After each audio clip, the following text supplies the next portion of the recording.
Ladies and gentlemen, good morning. Welcome to my Pollen Talk. And welcome to my Pollen Talk. As you know, livestock farming causes significant environmental impacts that affect several environmental indicators.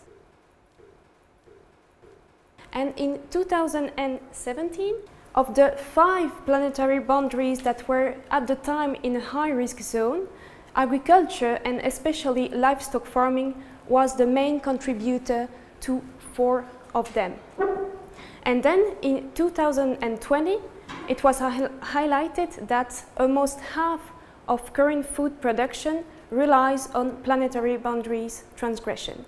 And if these boundaries were strictly respected, the current food production system could provide a balanced diet to only 3.4 billion people.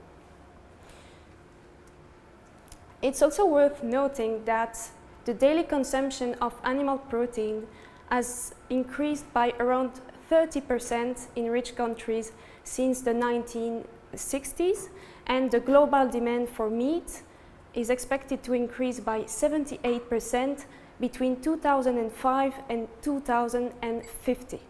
So this not only has environmental impacts, but also impacts on human health. If we take, for example, the blue zones, which are the places in the world where we find the people who live the longest and in optimum health, we see that their diet is composed of 95% of plants, so 95% plant-based, and that meat consumption is virtually non-existent. So it seems obvious that a transformation of food production and consumption patterns is required, and this transformation could be based, among others, on the integration of protein-rich and low-resilient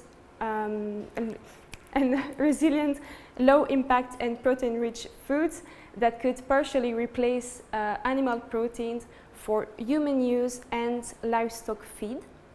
And this integration is also aligned with the objectives of the Green Deal and the From Farm to Fork strategy. So, among these alternatives, spirulina, which is a microalga, stands out as a promising alternative for several reasons that we will highlight. So first, it is a protein-rich food which contains all the essential amino acids. Then it's nutrient-dense, its environmental impact is low, and even sometimes it is positive. We can see it on the graph there. It's able to significantly contribute to atmospheric CO2 sequestration. Its water requirement is low. It can also be grown with seawater and on non-arable land, which is very interesting. And its yield is very high. The From Farm to Fork strategy states that algae should become a very important source of alternative protein for a sustainable food system and food security. So spirulina could contribute to achieve the EU objectives of decarbonization, of preserving and restoring ecosystems and biodiversity, and it could also create employment. However, currently the spirulina sector is at an embryonic stage in Europe. We see here on the graph the spirulina plants. And the sector's expansion is hampered by several factors, such as high production and purchase costs, small-scale production, a fragmented governance framework between several legislative acts that are sometimes contradictory, and several levels of competence.